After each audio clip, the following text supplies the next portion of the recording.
lecture will be delivered by Dr. RN Sahoo on the topic Drone Remote Sensing in Precision Agriculture and Field Phenotyping. Before starting his lecture, let me introduce Dr. RN Sahoo. Dr. RN Sahoo is at present working as a principal scientist in Indian Agriculture Research Institute, Indian Council of Agriculture Research, Government of India, New Delhi, and he has more than 20 years of experience in research, teaching, capacity building in the field of remote sensing and its application in agriculture.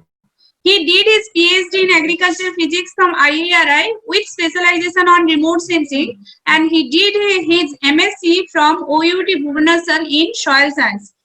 His major accomplishment in application of remote sensing and GIS in agriculture includes imaging spectroscopy of soil and crop health, radiative transfer modeling, land use and land cover change modeling, precision agriculture, image and spectral based high throughput plant phenotyping. Instrumental in developing world-class, highly sophisticated advanced research and training facilities on remote sensing. One of the most recent is the Nanaji Deshmukh Plant Phenomics Center, which was dedicated to the nation by our Honorable Prime Minister. He is a member to advanced working group of DST on hyperspectral remote sensing. He is also a science team member of recent joint campaign of ISRO JPL NASA Airborne Hyperspectral Remote Sensing in India. He is a member secretary of Task Force Group 1 on Drone Remote Sensing for Agriculture Insurance of Niti Aayog, Government of India. He is a member Technical Expert Committee and Research Advisory Panel, BIRAC DBT for Remote Sensing and Sensor in Agriculture. He has been he was a delegate to United Kingdom, APC Japan, IFRI USA for deliberation on cutting-edge technology, smart and precision farming. He is a visiting faculty to University of Nebraska, USA for remote sensing based agricultural drought monitoring. He has more than 230 publications, having 110 research papers in referred national and international journal, and mostly on remote sensing application in agriculture. And currently, he is working as a leader for developing ICN network program on precision agriculture and cyber agrophysical system for intelligent agriculture. And today he will be delivering a lecture on drone remote sensing for precision agriculture and field phenotyping.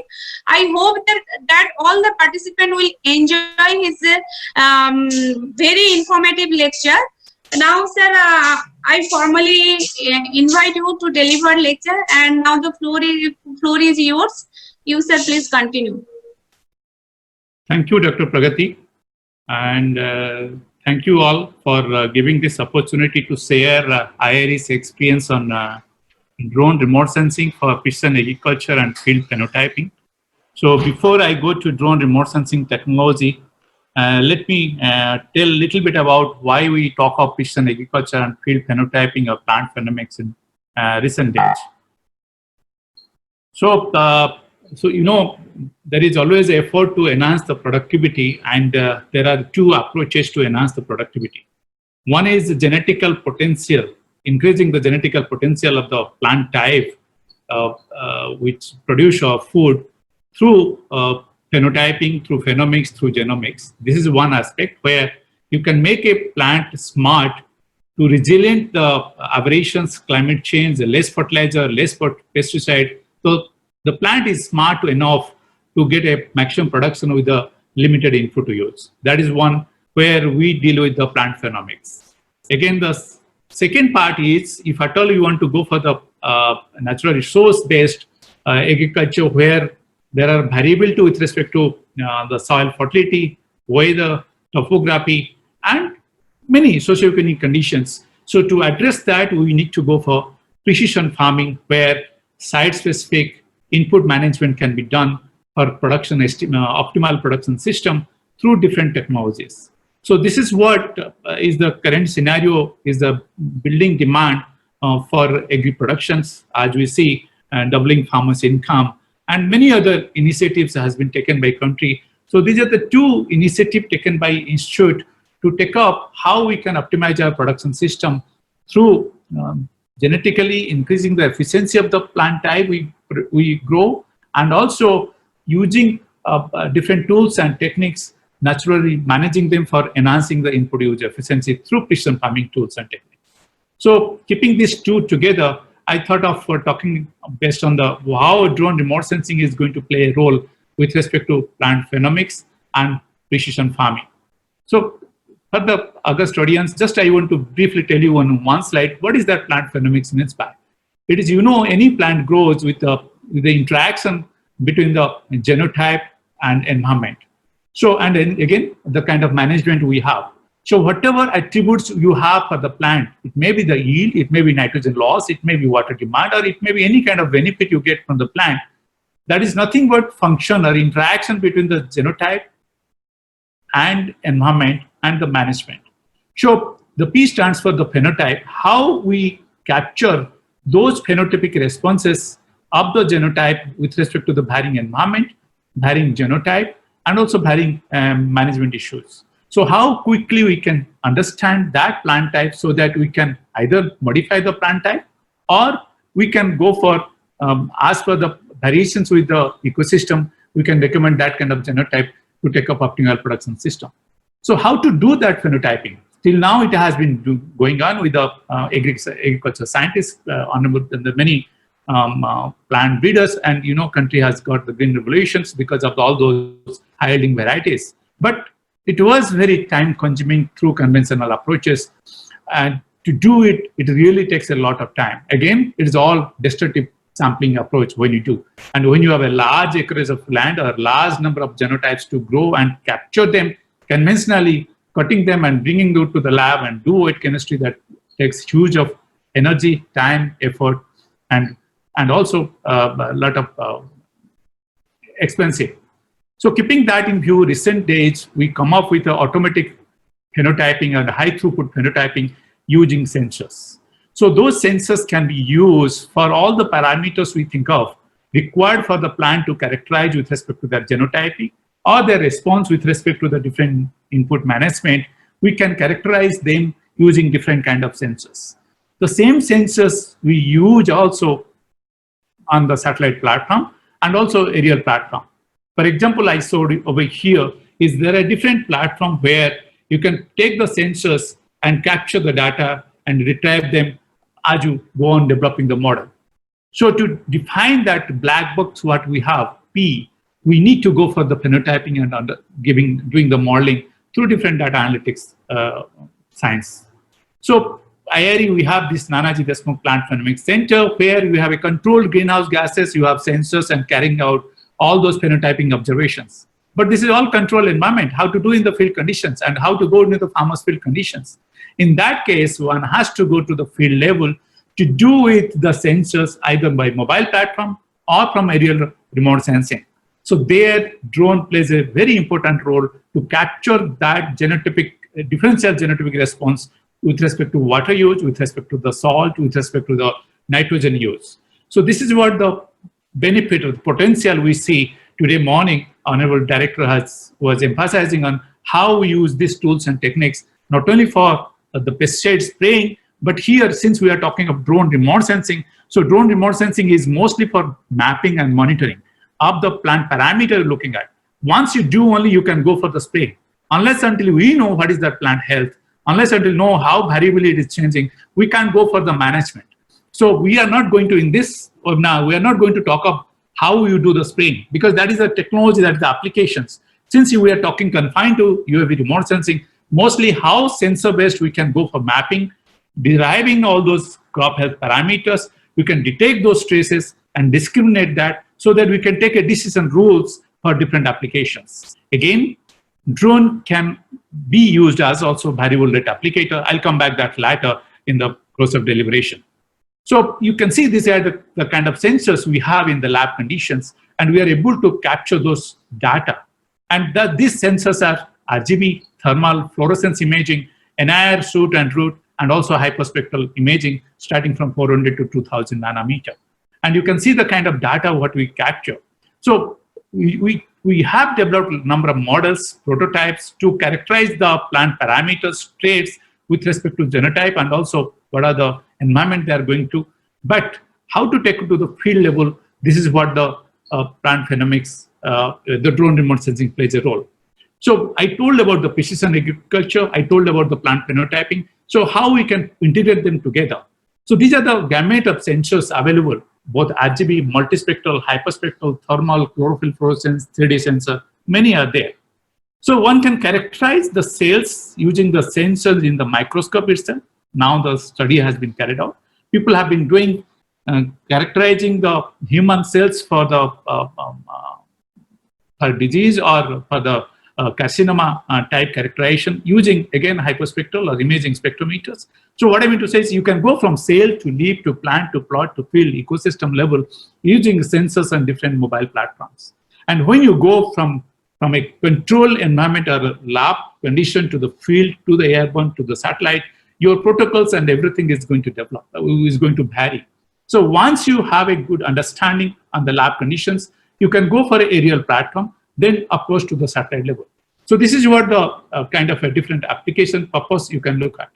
And today morning, I think our honorable chairs in the inaugural session, they were talking about the drone and meaning of drone and UAV. There are a lot of confusion between the drone and UAV. In fact, since it's a technical session, we should talk more on the UAV than the drone. And drone stands for Dynamic Remotely Operated Navigation Equipment. So I just want to compliment Dr. Raghava. So drone is having zero intelligence. It's more of a kind of a photography, or mostly the defense applications it is used, the word. But UAV is unmanned aerial vehicle where you can do automatic intelligence. And it has a communication with a user, and you can go ahead with that. So this is a minor difference between the drone and UAV.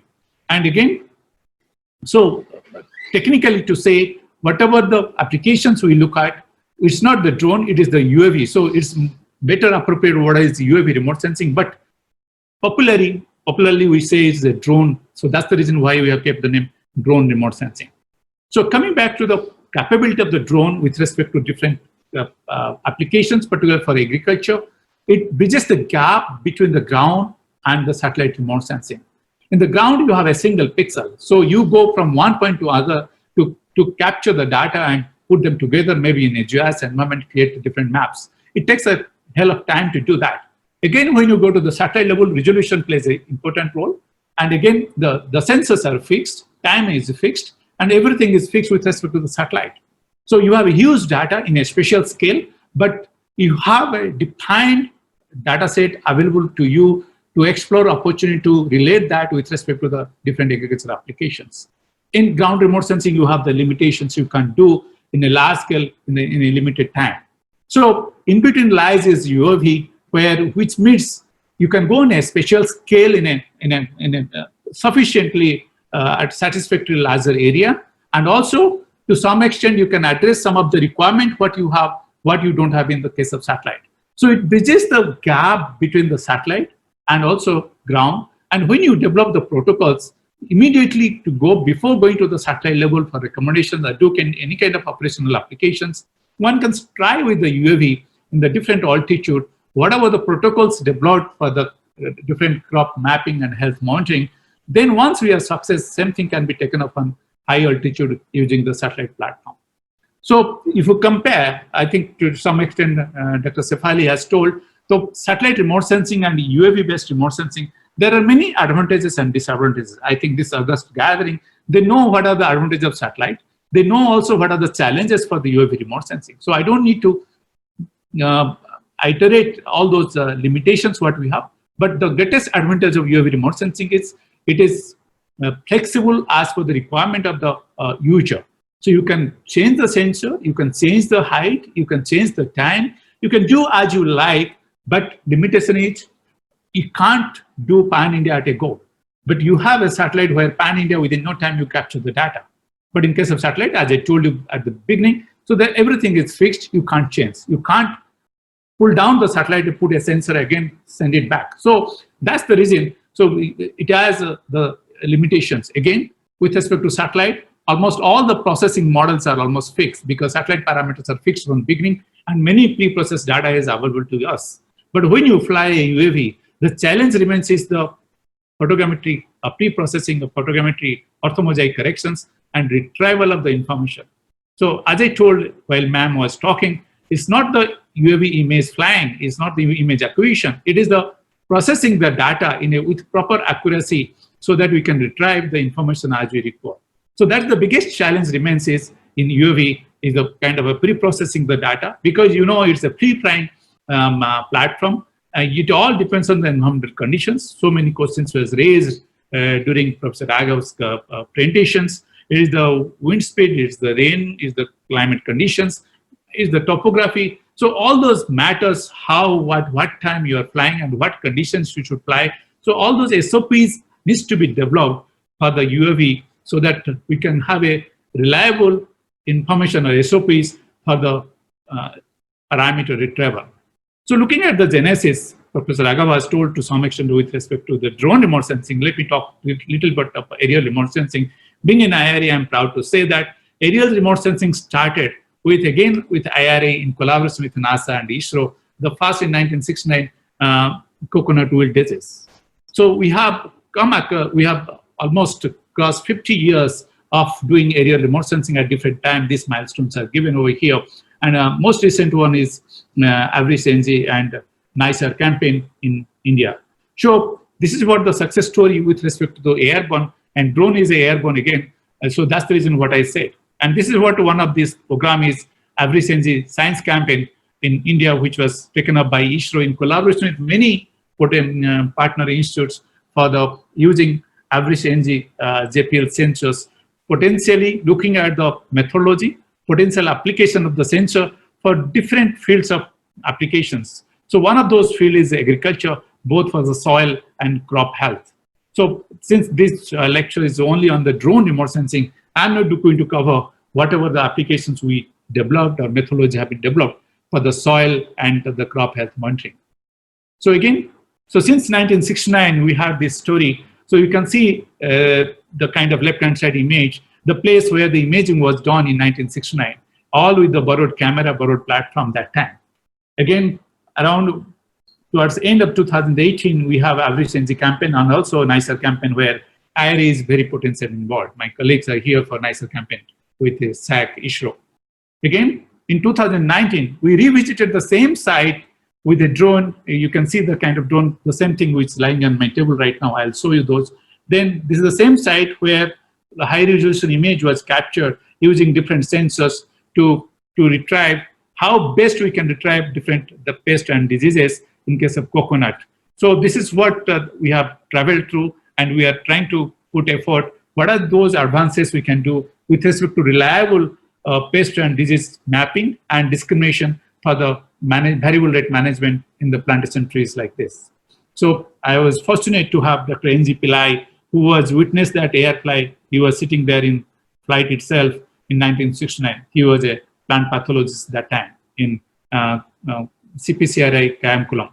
So this is what the story behind IRA. Always have been doing basic research with respect to agriculture and remote sensing.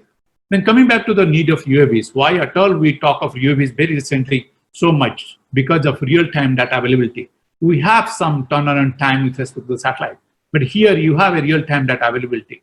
Once you fly today morning, afternoon, you should be able to analyze the data because it's with you. Only it depends is how good you are with respect to the protocols you develop, the algorithms you develop, so that you can do near real-time data processing. So we'll come back that later. Then I told already about the flexibility to ask for the user need, low data cost. In long run, if you see the very high resolution data you can get of your kitchen garden or the experience sites, very detailed in the sub-meter level and centimeter level and low data cost. High spatial resolution, high spectral resolution, I said, because starting from RGB camera, multispectral, thermal, and hyperspectral camera can be used.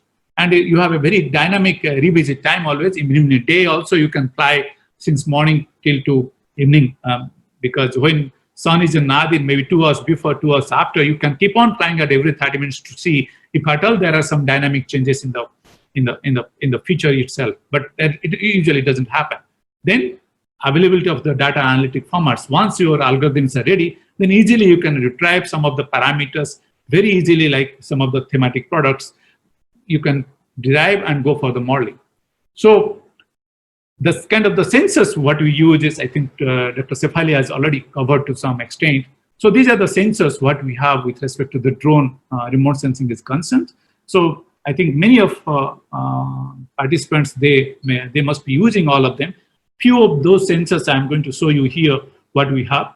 So you have a RGB camera, which is by default comes with the drone when you go for purchasing. You have a thermal sensors now. There are different thermal sensors are available. Let me show you what is that thermal sensor. Then this is what the thermal sensor what we have. It can go on the drone itself. This is a Flyer View Pro radiometric sensor. Very low. It's hardly 200 gram weight it is. So this is what the thermal sensor we have. A radiometric reach, because you can get a calibration done and you can get the temperature data up each pixel you try to capture. And then we have a multispectral. That is what this is. I think many of the companies, those who are into drone remote sensing, they must be very familiar with this sensor. This is called MicaSense. Again, there are different versions of MicaSense available. The beauty of these sensors, MicaSense and Parrot-Sequoia, is it has 4 bands, again with a red edge, and you know the red edge is for the purpose to detect some of the stresses, particularly nitrogen and water stresses. So that's the reason these are the 4 bands, 4 sensors what you have, and the center one is the red edge band to capture mostly the nitrogen and also some of the pest and disease monitoring. Then Parrot-Sequoia, you don't have a blue band there. You have 4 bands, including red edge, but you don't have a blue band there. So that is the only limitation. Otherwise, it is equally good. And you can see the weight of this is around 160 grams, and you can fly with a drone like this. Then the last one, what I was talking of is Altum is nothing but the MicaSense with a thermal camera inbuilt there. But the challenge remains is the MicaSense, the multispectral resolution is very good, but in case of thermal, resolution is very, very poor. So unless until you require both the cameras together, I don't advise one should go for Altum, because resolution is really, you have to compromise with the data quality what you have. Next comes the hyperspectral, where you have a different kind of sensors. I think we have a detailed presentation today evening by Headwall team, but still, I would like to say this is what the hyperspectral camera what you have, and it's a very, I think this is one of the smallest camera in the world available. Go directly onto the UAV platform. These are all for the pan and tilt system to when you put over the stand. So you remove all those things, and it weighs only 500 grams altogether. So, and its battery goes from the UAV itself. And so, and this camera is called Nano Hyperspec. I think more detail is going to be covered by Headwall team. Then we have different LiDAR sensors are available. Much detail I'm not going to talk all about that, but LiDAR has a lot of applications, even if also for agriculture. For as today morning our director sir was saying, you can go for plant geometry calculation, morphometric parameter analysis, because that level resolution data you can get. You can go for surface modeling. As the plant height goes up, what is the relationship with respect to the biomass production and yield? That kind of studies can be done with the LiDAR. Many studies people have done all around. Then recently, Europe country, there is a microwave sensor has come up which can be taken up on airborne. And some of the few experimental sites has been taken in collaboration with Indian Science, where the microwave sensor was flown and some studies has been done. We are in the process of reaching them and procuring some of this sensor for the airborne purpose. I think I'm going to cover what is those in precision agriculture UAV remote sensing application can be done. So that is mostly for the soil and crop health. And when you talk of the plant health, is nothing but the most important remains is the pest and disease, water, nutrient, and temperature. And as I told, not only the monitoring you are going to do from the UAV, you can go for the variable input applications. So UAV can be used as a variable rate applicator, or we had variable rate technology as such. So I think in India itself now, many people have been using UAV for the pesticide spray. But that is a uniform spraying they are doing, but it has a lot of advantages when you as compared to the manual spraying or mechanized spraying. So when you go for a UAV based spraying, you have a uniform spraying throughout, irrespective of the plant condition, irrespective of the pest and disease infection what you have. Unless until you go for a variable rate map generated for the pest or disease or nutrient or water, you can't go for the applications. So that is what the science lacking and challenge remains. Unless until we get a variable rate map generated using the UAV remote sensing, you can't go for uniform spraying. That again, cost and benefit ratio is going to be an issue for that case. So before going for spraying, one has to go for variable rate mapping so that you can get a variable map generated for that purpose. So coming back to some of the applications, some of the few initiatives what have been taken, starting from RGB, multispectral, hyperspectral. I'm just going to cover some of those what we have tried to do. So how from basic RGB camera, you can retrieve some of the plant parameter, which otherwise it's not possible. So this is what a study which has been carried out again in IRE farm itself. So simply using RGB camera, these are the different indices. These are all available on the net and also publications available on net. At the end of the day, we are going to share all these videos on YouTube and also possible publications related to what we are presenting will be sharing, not on YouTube, also in our society website where you can, will be shared with the link and you can download them. So our purpose is to educate you whatever the tools and techniques available with us so that you can start from the same experience, from the experience where we have. So you can see the kind of indices which has been developed and try to evaluate them with respect to the leaf area index or gap fraction. So we could try to see the modeling. It looks to be good with respect to the modeling when you go for excess green and excess minus excess red. What I mean to say is, if at all you don't have a multispectral camera, you don't have a hyperspectral camera, simply having a phantom probe UAV, you are flying, to some extent you can characterize the plant parameters, you can characterize the plant conditions simply using these gray levels, the gray beans, and deriving this kind of indication, the indices, and you can get a variable map generated for that purpose. So again, coming back to the chlorophyll, chlorophyll has a direct linkage with respect to greenness. Again, this study has been done, again from the RGB, you can indirectly, you'll get a chlorophyll estimation done from RGB cameras. Then this is what the, at the beginning, what when I was introducing Professor Raghava, he is standing over here. This is the first effort from IRI to fly a drone in IRI farm itself. So this is a very fixed wing, which just you can throw it, go capturing. And we have a NSF team standing over here to evaluate whether we can take up a program with that. So it's a 300 genotypes in IRI field, which was captured and done some kind of analysis. I'm going to show some of them. I think I can skip these slides. Already I told you what these indices are for and how to get a better response with respect to genotype and their response. I am going to show you something better with respect to multispectral. Then when you go for simply, as I was saying, simple single bean you can take, either R or G or B. You can go for histogram plotting with respect to the days after stress. You can see the bean, the frequency distribution, what happens. You can see in the left-hand side how the frequency is changing. That means indirectly, these are all surrogate effect of the symptoms what you get when the plant is going under water stress. So this is again a study which was carried out in collaboration with IIT. They were the partners. So you can see that doing all kind of pre-processing, segmentation, thresholding. So you are able to stress level predictions using simply RGB data sets, and you can see the kind of predictions what has been done for relative water content and chlorophyll content. Sorry for the visibility what you don't have, but this is what the possible. Simply using RGB, to some extent you can get a prediction for the stress, particularly water, and also to some extent chlorophyll. And the segmentation done here is graph per segment. These are some of the research points. You can see the kind of segmentation which tells you how clearly the background has been taken, only the plant stands by. And same approach was used again the field level to see the stress levels, how it happens to. You can see the frame 1 control and stress, how the bin value is changing. The frequency itself is changing from the RGB camera. I think using this RGB indices values, one can go directly for crop greenness and also nitrogen management. I think there are many apps people have developed all beyond country and also inside in ICR institutes like National Rice Research Institute.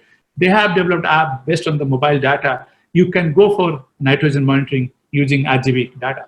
I think these are some of the efforts which can be done in a large scale nitrogen management simply using low cost RGB mapping.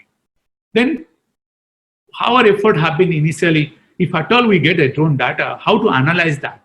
Every time you have to go for a Pix4D, and ma'am has told some of the commercial softwares what is available, AgriSoft or Pix4D and all those processing. But you know those are very expensive. So our effort has been indigenously to develop all those pre-processing algorithms, how we can do. So that is called the drone field mapper. I am not showing over here. Then once in Pix4D, you got the orthomosaic corrected image, then how to retrieve all those parameters, how to see what happens in the field itself directly. For that purpose, we developed our in-house program, a software called Drone Remote Sensing for Field Phenotyping. We are in the process of copywriting right now. So what it does is, once you got a image captured, it is pre-processed in the Pix4D or AgriSoft, then that image is taken and further calculations one can do. So you can have a designed field experiment like we have in case of precision farming or the field phenotyping or any experiment we have in our experimental setup in different research institutes or universities. You can do that because you have a designed experiment, number of rows, columns, factors which are going to be due.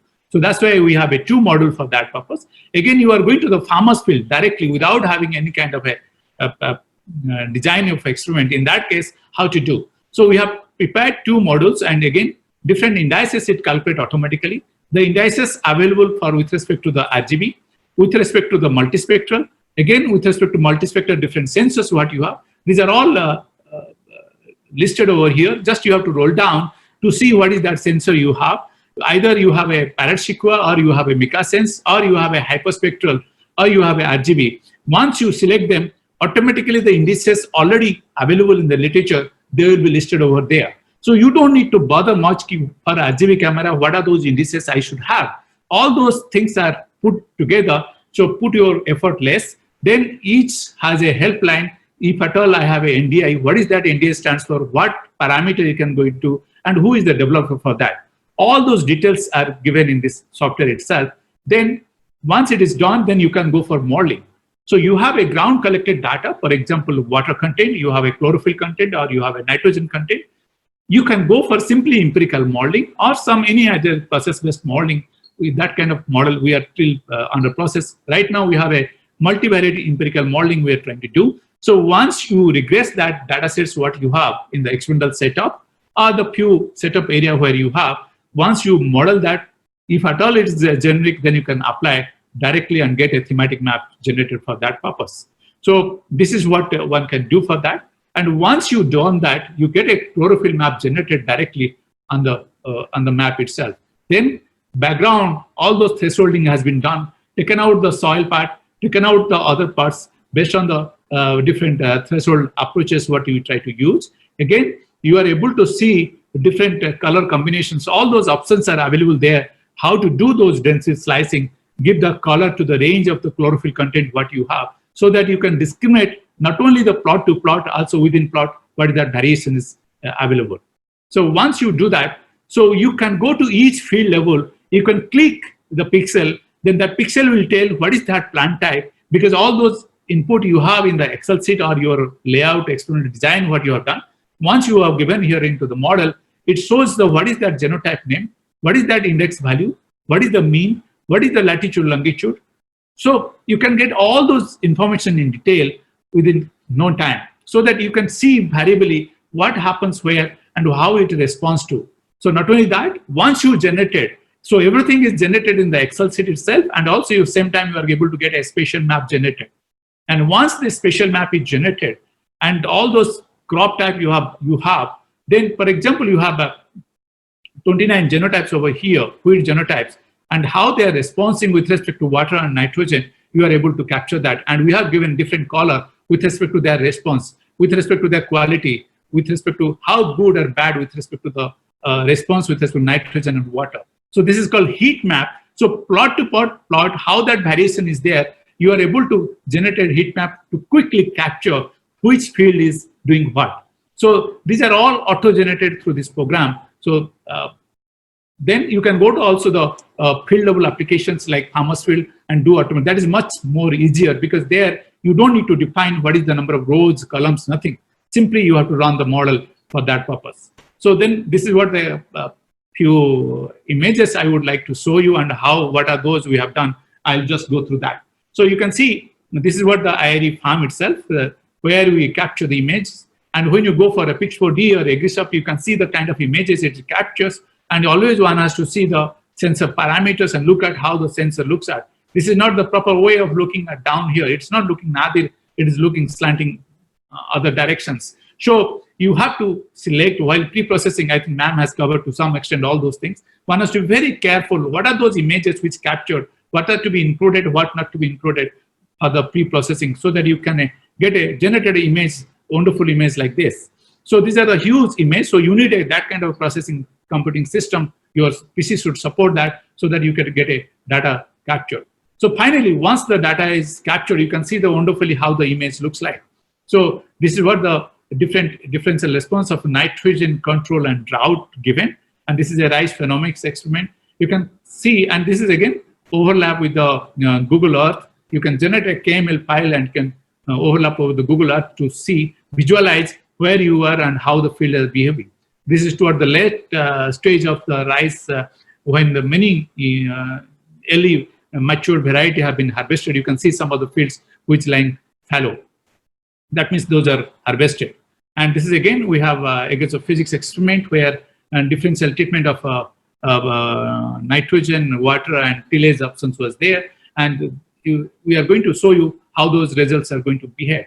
So you can see and the different days, 8 days, 160 days, and 120 days, how you are able to capture the data and how they are behaving different way.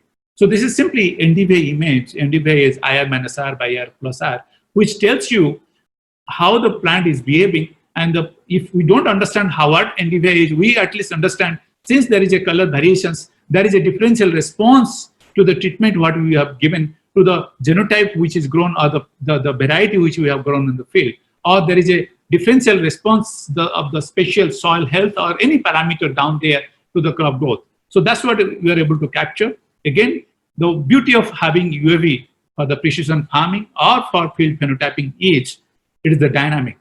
So when you go for the, as I was saying at the beginning, conventional approach for the phenotyping, what our plant breeders, they have been doing. So they have to cut the plant, and same plant is not going to be available next time. It is the next plant, neighboring plant which is available, but never the same plant will be. But in this case, the same plant, same pixel, everything is available to you. So you have a dynamic phenotyping doing dynamic parameter retrieval to understand how the process, the crop growth process is taking place, and so that we can go for a better management. So that's what the beauty of having UAV. I told you already about that, how the differential response you can get with respect to drought, nitrogen, and the date of image capture. So you are able to see differential value of the NDVI, and these are the different genotypes which you are able to see. So which genotype is doing good and bad with respect to differential response, which is given in the x-axis, and also the different phenostages, you can capture that.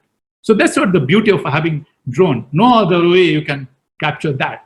So again, as I told about the empirical modeling, you have analyzed by weight chemistry, chlorophyll analysis you have done. Then you can regress always and develop a model.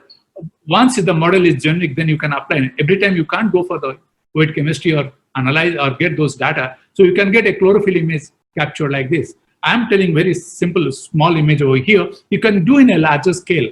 So you can have a few samples of plant and get an equation generated. Same you can apply throughout, as we do in case of remote sensing. So we have a few samples collected and develop the equations for that, and we go in a larger scale to capture some of the plant parameters and the crop health parameters. Same also in case of drone, you can do that. So not only the you are able to see the NDVI, chlorophyll. Also, you are able to see the biomass. Before harvest also, this is what the biomass modeling has been done. Simply using RGB camera, multispectral camera, you can do the biomass modeling. And it is the plant is standing, the crop is in the field, still you are able to do biomass modeling, and you are able to see the differential response with respect to drought, control, and nitrogen. So this is what the beauty of having drone which capture the dynamic map. Again, what I was saying is 185 plant types were grown, so their differential response with respect to drought, control, and nitrogen is wonderfully captured. And y-axis is the genotype listing over here. This is not the serial number I have given, and each serial number has a attached attribute to what is that genotype is. So this is what the kind of information we try to get. Similar exercise which is done over here. As I was talking about the precision farming, these are the treatment which has been done. My colleague, Dr. Bandabadhaya, who conduct this experiment, conventional tillage, again, differential treatment of the nitrogen, again, water. And you can see this is what the field which is captured from the drone, and these are the different days which the image was captured. Again, you can see the kind of modeling we have done, because on those studies we have gone and collected the LI using canopy analyzer and model that, and you are able to see the LI mapping done. So this is what one example I'm showing. Similarly, you can retrieve a number of parameters what you need to enforce to the model to develop the yield before harvest or the crop loss assessment. Many things. Unless until you get this basic parameter characterized, you can't go for anything. Then coming back to the nitrogen management, precision farming, the major issue remains is the water and nitrogen. And you can see, again, this is an experiment which is conducted in IIR itself in my colleague, Dr. Anshul Das. And you can see the very nicely designed experiment with 8 different nitrogen treatments, starting from 0 to 240 kg of nitrogen and 3 differential irrigation. And you can see the image which was captured. And of course, this is not from the drone, but this is a hyperspectral camera, the same one which you could see, which is captured from an elevated platform. And you can see the same image and the spectra, how you got for the differential response with respect to nitrogen and irrigations. Again, we are able to see how they are behaving, how the spectra is changing because of the treatment of nitrogen and also water. Again, we try to go for different empirical modeling using. Same time also we have a ground instrument called spectrometer which can be used and try to evaluate all those parameters. You can see here the same field, you are able to see this color map that tells you what is the plant nitrogen content in that field. So it is not only the plot to plot variations of nitrogen content you are able to see, within the plot also you are able to see that variations. So in precision farming, you are going for variable rate applicator, and this is what the image is required. So you have a raw image, now you have a thematic image having the plant nitrogen content and their variations, and next image would be the management options. So we have modelers, crop simulation modelings, we have agronomists, they know if the plant nitrogen content is this much, what amount of fertilizer I need to apply. So then next map is the amount of nitrogen to be applied over there. So click on any pixel, you should be able to get the nitrogen, amount of nitrogen to be applied, either liquid or fertilizer to be applied. So this is what once generated, then you have a variable rate applicator either on a mobile platform, the tractor, or on the drone. It can go fly and spray liquid nitrogen, or on fertilizer from the mobile platform you can do. So this is what the variable rate applications can be done, provided you have a variable map generated like this. Same also applicable for a pest and disease. So when you go for a uniform spraying and you know the land holdings are too small, so there is a farm, neighboring farm, which is very healthy, very good, but there is no disease. Unnecessarily by the wind, the spraying is going to be affecting that field, and he may not allow you. So one has to be very careful to generate this variable map from remote sensing using some of the basic questions what I raised. And once you've done, then you can go for variable rate applicator. Similar kind of study we have done also in case of water to capture the deficit, water deficit, using again hyperspectral here in an elevated platform over here. Same nano hyperspec used over here. Then, as I was telling, I'm almost at the end of the story, and some of the congruent area where you have captured some of the images, just I am showing, these are the places where you have flown and captured those images in the CAM column CPCRI. Thanks to the team at regional station of CPCRI, they supported and helped throughout doing this, and we are in the process of developing program for different science questions they have for the coconut. So these are the images which was captured for those fields, and you can see the kind of images, and you can see the canopable variations what can be, and these are the different site images what we have for that purpose. And today morning, our director sir was talking about 10,000 plus rice accessions and reels in the field. And very last week only we captured the image. So just quickly, we just finished some processing, and you can see the kind of images what you have. And maybe I'll just play a video to show how wonderful the data is.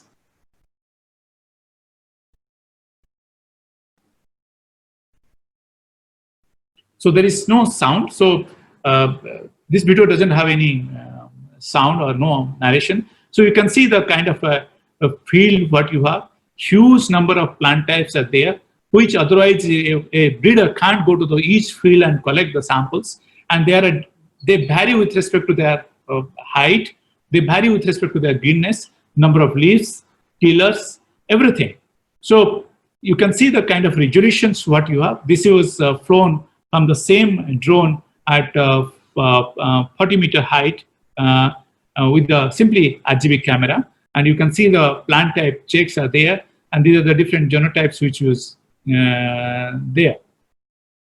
So this is what the beauty. You can go to a pixel level to retrieve the data. And also you can go in a spatial scale to generate the map. Simply different attribute of the plant you can derive. So this is what the beauty of having the images.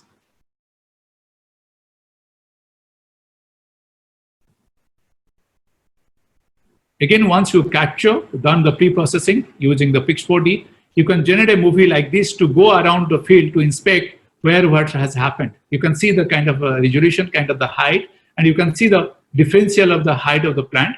And if at all you have a LiDAR sensor, wonderfully you can capture that variations with respect to the morphometric parameters, and you can characterize or cluster them with different way. So our effort this time is how these 10,000 accessions are different with respect to the plant type. You can see the kind of lot of lodging is happening. So what will happen is next time onwards, once we characterize, the dwarf varieties will be grown separately. The longer variety will be grown separately to understand the response. Otherwise, you have a shadow effect on the dwarf varieties, and the plant growth has a impact on that.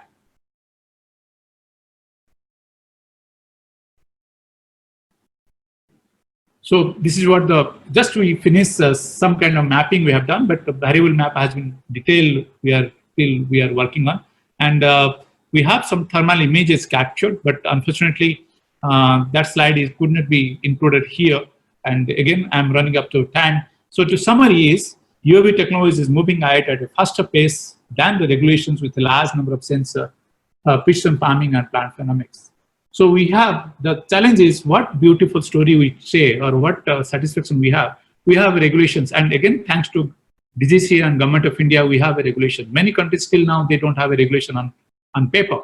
So again, today morning, Dr. Alok Sundam, DGCA Engineering, was talking. He is heading a committee to recommend what should be the policy for drone use in agriculture, mainly for the pesticide applications. And again, we have a request also to DGCA time to time to see we can have a potential use of drone in agriculture.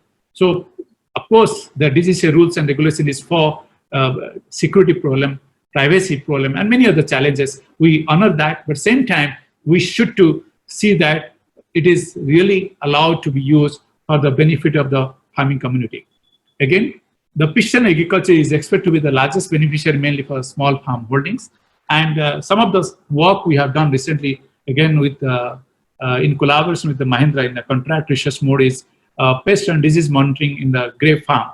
Because again, time constraint I have not put there. We try to do powder mildew, down mildew, and also strips mapping using the drone in grape farm area. So the low-hanging fruits, the crops are some of the value-added crops like sugarcane, cotton, or crop like grapes, where potential application is there, and farmers has an appreciation to invest money on these technologies because it's a larger area and it is a requirement on time. today, if there is a weather condition changes, by tomorrow, whole grape farm goes totally devastated. So in that case, you really need a very quick data set to say what to do where. Again, mobile phone apps and cloud technology are complemented to UAV technology for fast development in smart agriculture. So once you get a UAV image generated, for example, nitrogen map, if at all I can make it a moderate and low size, put into my server and mobile gets connected, then the farmer who is sitting in the field, he will be able to know what is his nitrogen content, what is his field condition. Accordingly, he can go for the management. Again, management map can be generated and shared with. So in summary, I can say is exciting times lying ahead. So there is the proverb said by Amy Lear, when you are trying something new, hard or innovate, failure is not only inevitable, but it is also sometimes necessary. So we started with a lot of failures, but still we are still making some dent onto these applications. And as I told you at the beginning, Professor Raghav and we at Executive Physics and IRI, we try to demonstrate what are the potential applications of a drone, particularly for the crop health monitoring. We had also some policy document for the crop insurance, how drone technology can be used. And thank you very much for patience hearing. And I will love to interact and answer some of the questions. I think we have 5 minutes now to go. Thank you very much, sir. You have covered a broad topic covering almost all the aspects of drone remote sensing in precision agriculture. A lot of questions have been asked. Actually, you have ignited the minds of participants about this recent topic. And with your permission, we will take some questions. Can UAV be a substitute to high-resolution satellite for data acquisition? Answer is no. It cannot be substitution, but as I told at the beginning, so you have nowadays very high-resolution data sets available, but they are limited with respect to the sensors used, with respect to the requirement what you have. Again, being a country like in tropical country like India, where most of the time you have a cloud coverage. So suppose morning you had a cloud coverage and you had a high resolution satellite passing, so you don't have any data, but you have a drone, you could see outside the sky is clear, go down and get the image capture. So never it is going to replace, it is going to complement to the satellite remote sensing. Sir, one more question. Is there any geometric distortion in UAV images? Yes. So that's what I was telling. So many companies, many startups and many drone companies in country and also outside, they're so wonderful images. But when you see the applications they look for, there are a lot of challenges what we had. I think many issues Dr. Sefali has raised and she's told what should be, how to address those solutions. Because as I told you, it is flying in the air. So the attitude, roll, pitch is going to change. One has to really control that. It all depends on the kind of gimbal you have in a high-end system like a hyperspectral sensor when you have to get a stable sensor looking down to the nadir and capture the image. Again, the kind of a GPS integrated with the system itself. Ma'am was talking of RTK. So that kind of a accuracy, if at all you have, you can get a sub-centimeter accuracy. The kind of GPS what the drone what you have without RTK, so it will be around plus or minus 5 meters. So it is always there is an error. One has to see how to address that through the pre-processing and using some of the GPS technologies what we have. Sir, Dr. Saha asked one more question. He wants to know what should be the minimum size of plot for VRT analysis with remote UAV, and he also wants to know that can UAV be applied for VRT in respect to nutrient status in plant field? Yes, sir. Yes. Yeah, it's a very good question. So as I told, once you generated a variable map, and the variable map generated is a centimeter scale resolutions. So that's what the beauty of having drone. So you have a low land holding of 0.1 acre, even if you can see the variations within the field. As I saw in my case, you could see 8 by 8 meter pixels the field plot was, and you could see the variations within the field itself. So the first part of the question is answered. It all depends at what is that area you are having, and drone is going to address that. One. Second is Drone can be used as a variable rate applicator at the beginning, as I told.